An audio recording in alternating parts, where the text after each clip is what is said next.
Hello, hello, hello. Happy Sunday, everybody. What's going on? As always, I hope that this live or this replay finds you well and in excellent spirits. If you're new here, my name is Mel, and I am the founder of Divine Feminine Works, where I help people unlock their divinity and discover their magic. So welcome. If you are returning, welcome back. This channel is everything tarot, astrology, spirituality, and manifestation. So if those are the things that you like, if those are the things that you love, if those are the things you want to learn more about, don't forget to hit that subscribe button as well as that notification bell so you always be notified when I come out with new content. And speaking of content, head over to Instagram and hit that follow button. I've got loads of excellent daily content. Plus, I go live over there every Thursday night at 8:30 Eastern Standard Time for live tarot readings by sign. All right, so I got you covered here on Instagram and on YouTube. All right, so let's hit up the people on Twitter and let them know that we are live so they can join us.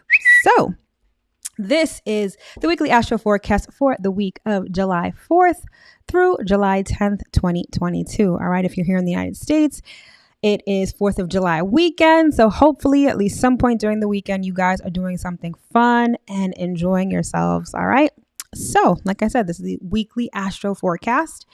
And this week is a little more activity going on this week, but it's actually going to be a pretty good week. Lots of positive energy.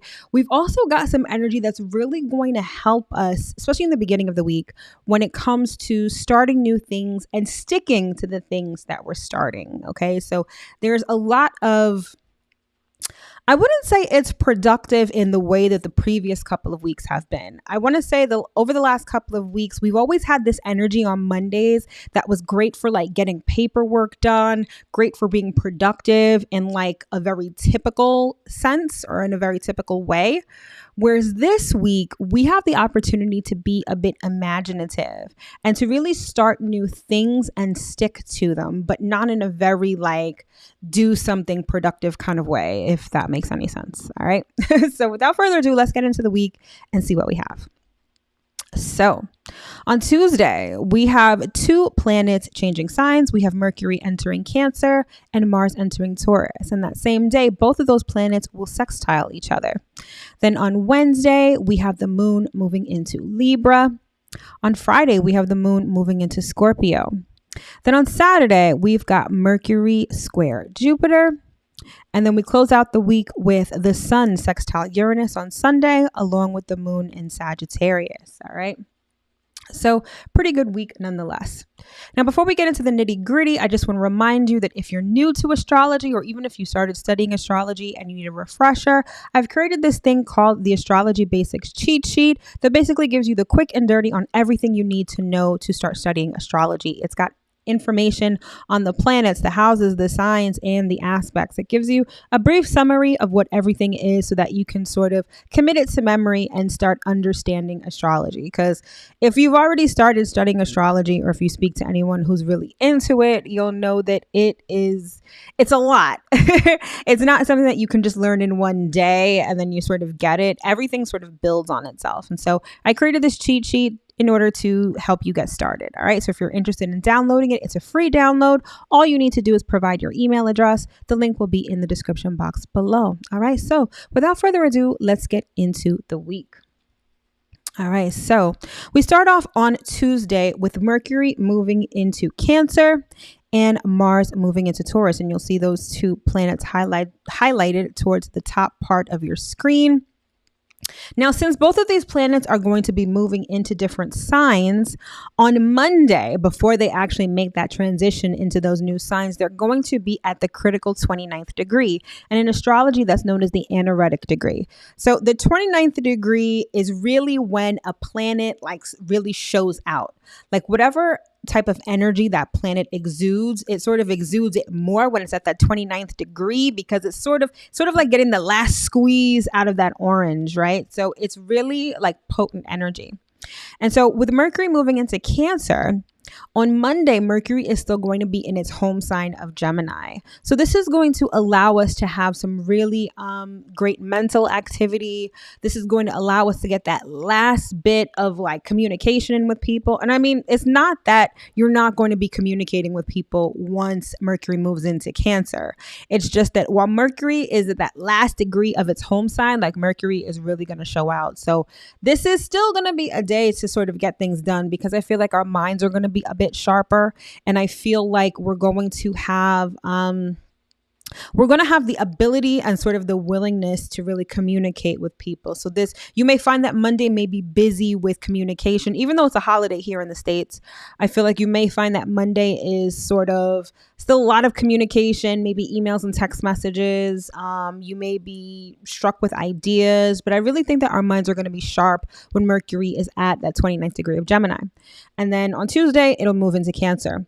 And so Mercury in Cancer is, I'm not going to say it's the complete opposite of Mercury in Gemini, but it's a very stark contrast. So like I said before, with Mercury in its home sign of Gemini, it's like your mind is sharp. It's all about mental activity. Whereas Mercury in Cancer is all about our emotions and our intuition. It's sort of like, rather than relying on your logical brain, I feel like Mercury in Cancer is all about relying on your imagination and your intuition.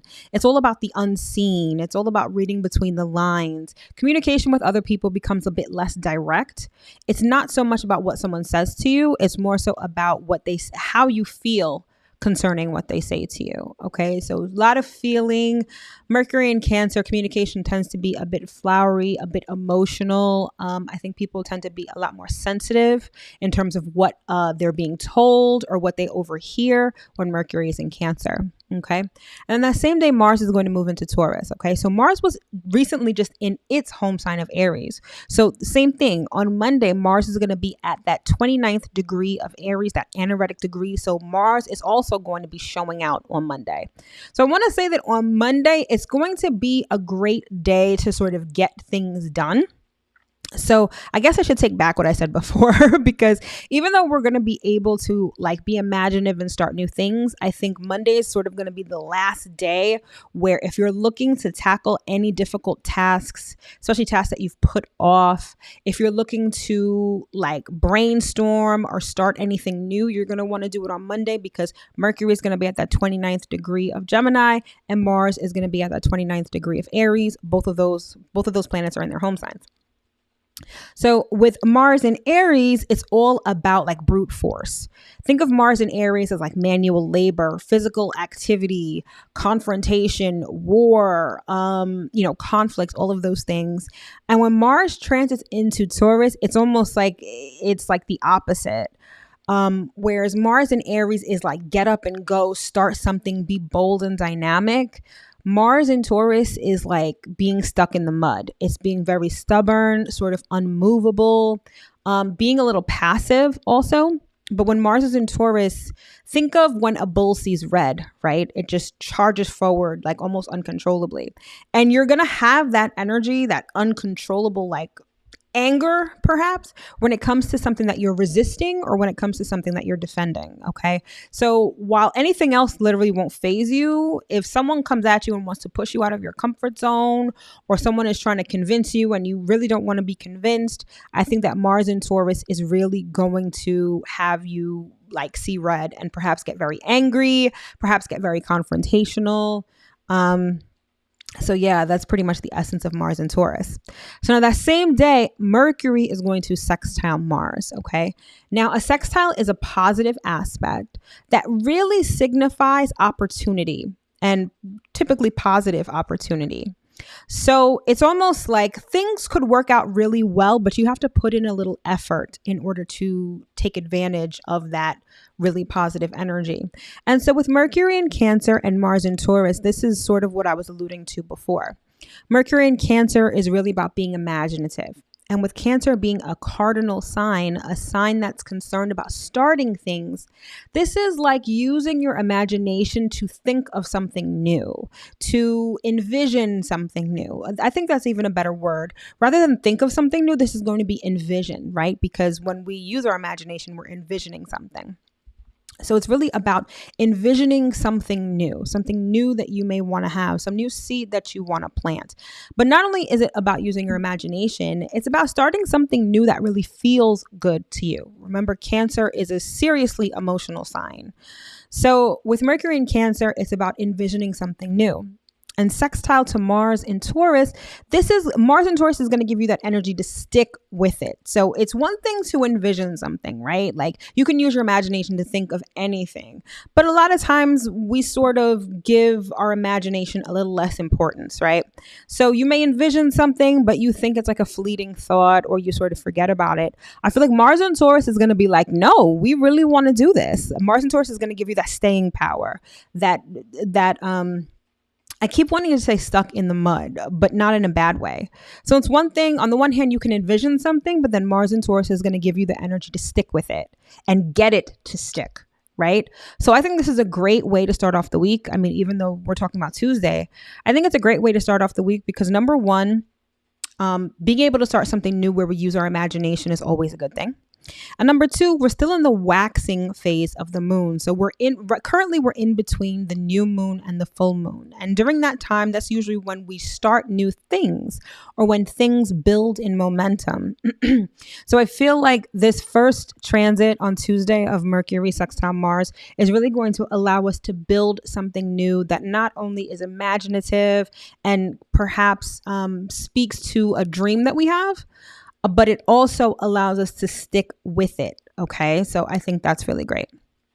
So then next up on Wednesday, we have the moon moving into the sign of Libra. Okay. And you'll see that circled at the top of the chart. It's going to be at 0 degrees Libra. So like I just mentioned before, we're right smack in the middle between the new moon and the full moon. So this means that this is when things grow.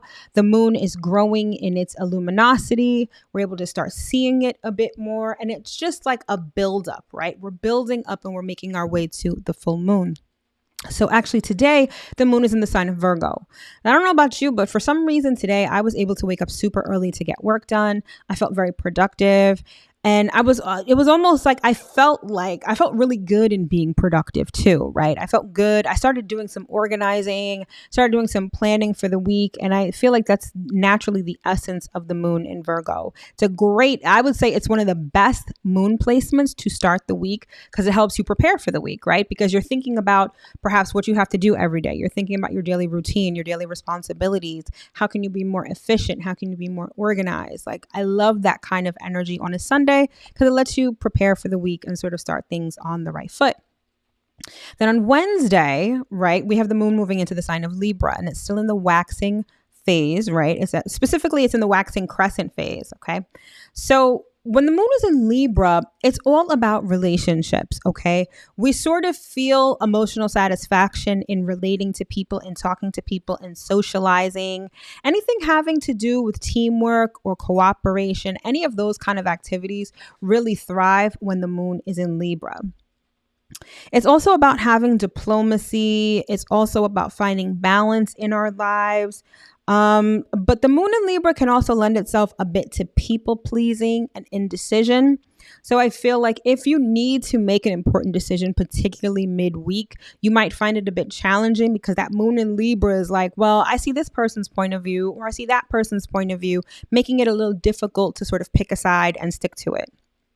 All right. So the good thing is that you're able to see all sides of a situation. So if for those who don't suffer from indecision or for those who aren't necessarily going to feel this moon's transit that strongly, this is going to be great because you can sort of make diplomatic decisions that allow sort of everyone to win if that's possible. But it's also going to allow you to be able to see all facets of a situation, which allows you to be better informed when making a decision. Anything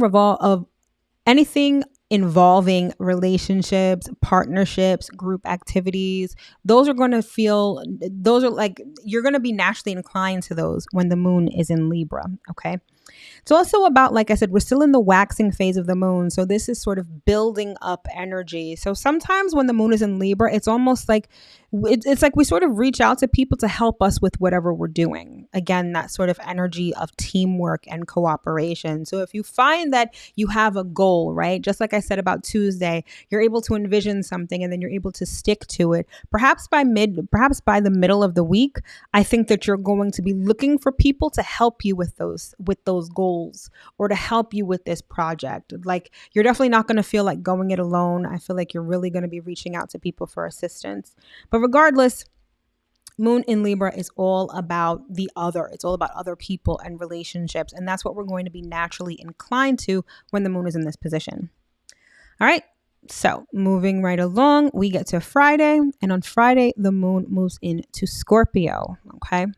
So again, we're still in the waxing phase, but now this is going to be the waxing gibbous phase. So the moon is starting to get larger in this. Well, I'm not going to say it's going to get larger because it doesn't change in actual size. It's just the illumination of the moon sort of grows. Okay. And so when the moon is in Scorpio, we feel things very deeply, regardless of what the emotion is. So whether it's joy, whether it's pain, whether it's despair, it's like our emotions are on like level 10 in terms of the intensity.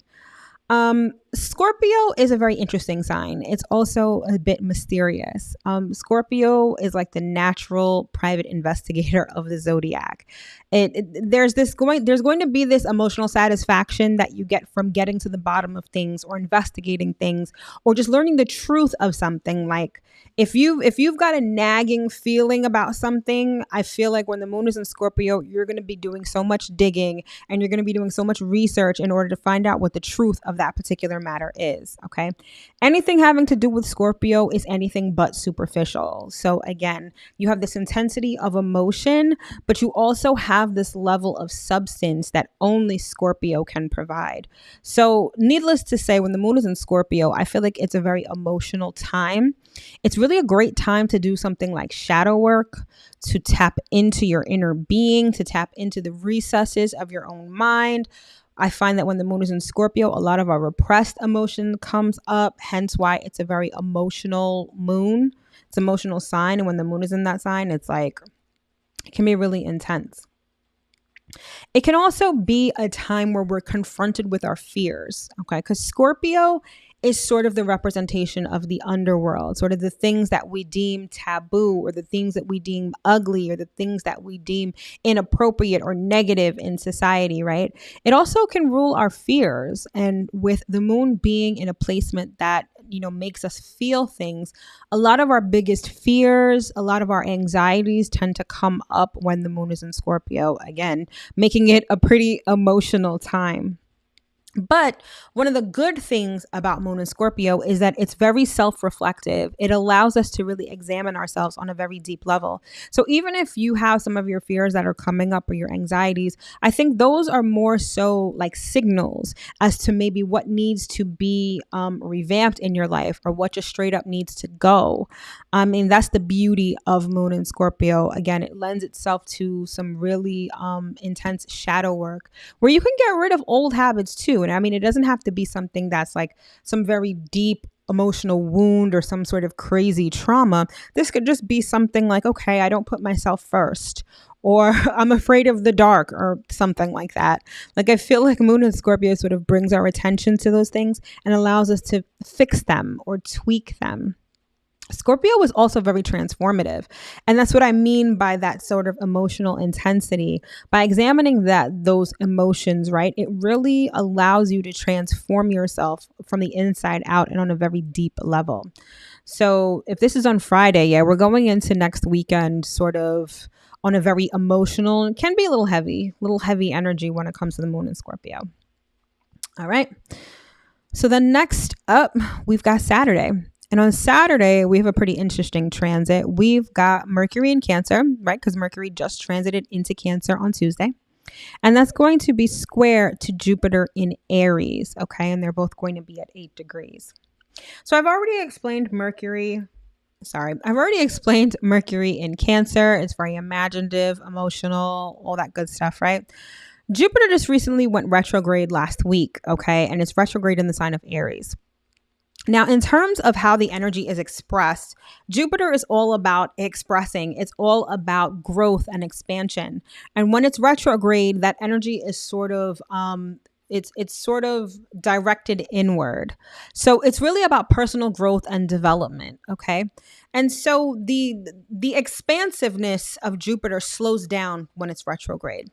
Now, Jupiter in Aries was like expansion on a 10, right? Jupiter in Aries is like that battery in your back to start something new in a very bold, direct, and dynamic sort of way. So it's like having an impulse and then acting on it immediately, right? Whereas Jupiter in Aries, Jupiter retrograde in Aries, I feel like the best way to describe it is if Jupiter is direct, it's like when you start the car, you put it in drive and then you floor it on the gas. That is Jupiter direct in Aries. But Jupiter retrograde in Aries is starting the car, keeping it at park, and then flooring the gas. You're going nowhere fast, essentially. So it's that motivation, but not really the means or the energy to move forward. Right. And this sort of is not a bad thing, because while it is good to act on our impulses, sometimes we need to take a second and think things through before actually moving forward. And speaking of thinking things through, with Mercury in Cancer, think about like nurturing an idea, or what would be the noun of envision? A vision. Okay. Nurturing a vision. Remember I said Mercury in Cancer is all about using your imagination and envisioning something, right? Well, Mercury in Cancer, you sort of nurture that, right? You develop it. This isn't something that you start immediately. It's something that you give time and attention to, and definitely a lot of thought before taking action. So I feel like Mercury square Jupiter is a really great transit to sort of envision something, be motivated by it, but having the ability to nurture it, not really acting on impulse, and sort of taking stock of like not only how you feel about this vision, but how far you've come. You know, whenever you think about something new, I don't know about you, but whenever I envision something new, it's sort of always a little bit reflective as well, because I can be like, wow, like, you know, I've come really far because now I'm thinking about doing this when I wouldn't have even had the thought to do this like a while ago. Right. And so I feel like that is the nature of Mercury square Jupiter retrograde. Okay. I hope that makes sense. But on a more mundane level, Mercury square Jupiter, even though it's a square, and a square can be a rather harsh transit, right? Squares denote tension and frustration, okay? And to give my example before, how frustrating is it to have the car in park and then you floor the gas and you go nowhere, right? You're expecting to go far very fast, right? But with the car in park, it's like you're going nowhere fast. And so that can be pretty frustrating. But again, I think it lends itself to being able to think before you leap. But yeah, like, so on a more mundane level, Mercury square Jupiter, it's about having a positive outlook. It's about seeing the bigger picture of things. On the one hand, you see the bigger picture, and that may be why you want to go so fast, right? Because you want to get to that end result very quickly.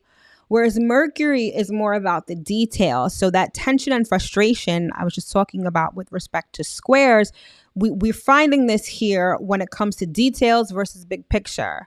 On the one hand, you're like, yeah, I need to do X, Y, and Z. But on the other hand, you're like, yeah, I just want to get to the finish line already. So I think that Mercury square Jupiter is definitely going to have us feeling that sort of tug of war.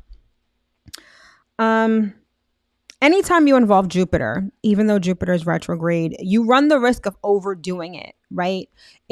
Jupiter can be overconsumption. It can be overcompensation. It could be overconfident. Like, Jupiter is all about the overs, okay? And so even though Jupiter is retrograde in this particular instance, you still run the risk of sort of overshooting or overestimating, particularly on whatever it is that you're envisioning.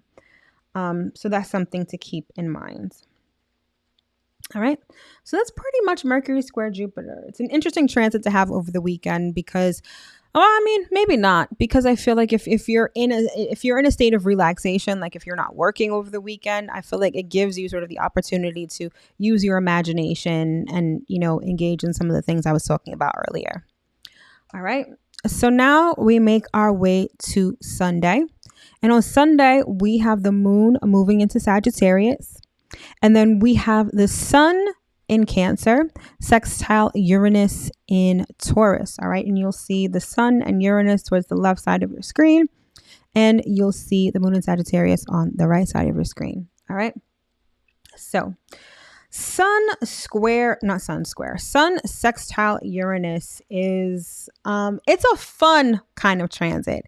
Anytime you involve Uranus in the mix, it's all about surprises and things happening suddenly, right? Think of Uranus energy as like a thunderbolt, like a lightning bolt, right? It's super electric and surprising, right? And that's the essence of Uranus energy. And with the sun and this being a sextile, it's like a pleasant surprises, pleasant encounters with people. Because Uranus is in Taurus and Taurus rules like physical things, this could be like a gift from out of nowhere, especially a gift from someone who could be like a close family member or maybe even like a mother. This is like flashes of insight, flashes of creativity, that aha moment. Those are all sort of characteristic of Uranus, especially Uranus in Taurus. Okay. So again, this is about pleasant surprises. This is like doing something new and exciting. I feel like if you have a routine that you're used to, sun sextile Uranus is really going to make you want to like break free from that routine. Like doing the normal is just not going to feel good. Like you're going to have this itch to do something new and exciting. If you're a homebody, I feel like you're going to have this itch to go out. If you are used to like, going to church on Sunday or whatever, I feel like you're not going to feel like doing that. You're going to want to do something new, fun, and exciting. Okay. Again, this is stimulating creativity. This is also really good for socializing in general. Again, because you have that ability to have these chance encounters or like pleasant surprises when it comes to meeting new people or experiencing new things. So it will definitely behoove you to like go out on Sunday, socialize with people, even if it's just like over the internet or whatever. I feel like socializing is really I feel like you may have a lot more to benefit from socializing than from not socializing on Sunday. This could also make you very curious. And have an interest in things that you normally wouldn't, okay? Anything having to do with science, with technology, even astrology may pique your interest with this transit, okay? So you might find that you just like gravitate towards something new and interesting. Like you may just like turn on YouTube and start watching, I don't know, mechanics videos or astrology videos or anything that sort of out of the ordinary for you. I feel like that's definitely something that you're going to do during this transit. Again, this is about, you're going to find it difficult to stick to a daily routine. This is definitely going to have you wanting to break out of the mold, do something different, experience something new and exciting in your life. It's a shakeup. Long story short, I feel like sun sextile Uranus is a shakeup, but in a good way, a way that makes you feel good, a way that makes you feel unstuck, a way that makes you feel a bit liberated from your daily routine. All in all, it's like a feel good sort of transit on Sunday. All right. And then we close out the week with the moon in Sagittarius. Moon in Sagittarius is larger than life. It's very optimistic, upbeat. Sagittarius definitely has a very spiritual element to it. So you may find that this moon helps you tap into your spirituality, your religion, issues of faith and beliefs may come up, perhaps in a way that like elicits an emotional response from you. Now, sort of similar to Scorpio, right? I said Scorpio is all about finding the truth, right? Scorpio is about finding like the dirty truth, right? Like the truth that remains hidden. Sagittarius is also concerned with finding the truth, but more in like an enlightenment sort of way. So whereas Scorpio wants to find all the dirty secrets, Sagittarius wants to be enlightened and wants to broaden their minds. And so in that way, that's how Sagittarius energy searches to find the truth of things. And that sort of ties into what I was saying before about the spirituality aspect of Sagittarius. This allows you to focus on the bigger picture. Sagittarius is definitely not one to pay attention to details. And Sagittarius can be a bit spontaneous. So I would say that Sunday is a day that you're probably going to be doing something, or you'll feel the need to do something that you've never done before. Like, you're really going to have this energy of breaking out of your daily routine and doing something fun and exciting. And I like this energy for the weekend, because what better time to be able to do that than on the weekend, right? But because Sagittarius is ruled by Jupiter, that same thing that I said before still applies. Anytime you've got Jupiter in the mix, you run the risk of overdoing things, overstating, overestimating, over-consuming, okay? And so I feel like that's sort of going to put a battery in your back when it comes to that excitement that you're looking for. I feel like many people are going to feel restless. People are really going to want to like act out, be spontaneous, experience something new. And if you're not cautious, I think that it could lead to recklessness. Okay. So you definitely want to be mindful of that. Like, scale it back a bit, but still allow yourself to experience new things. Okay. Sagittarius also rules things like higher education, travel, legal situations, things like sports, advertising, physical activities. All of those things would thrive while the moon is in Sagittarius. Okay. So all in all, I think that Sunday is going to be one of those days when you're just doing something new and exciting. You throw caution to the wind. If you have a daily routine, you're kind of just like, fuck it. Let me just do something different, something new. Let me free myself. I feel like that's going to be the essence of Sunday. All right. So that's pretty much the week in a nutshell. Not too bad. I think it's definitely going to be an interesting week. So that's it. So hopefully you were able to get at least one important piece of information from this week that can help you have a successful week. All right. Thank you so much for joining, especially if you're here in the States and you're with me live. Like, you could definitely be at a barbecue right now, but the fact that you are rocking with me means the world to me, and I'm super appreciative for that. All right. So as always, have an excellent week, and I will see you next time. Take care.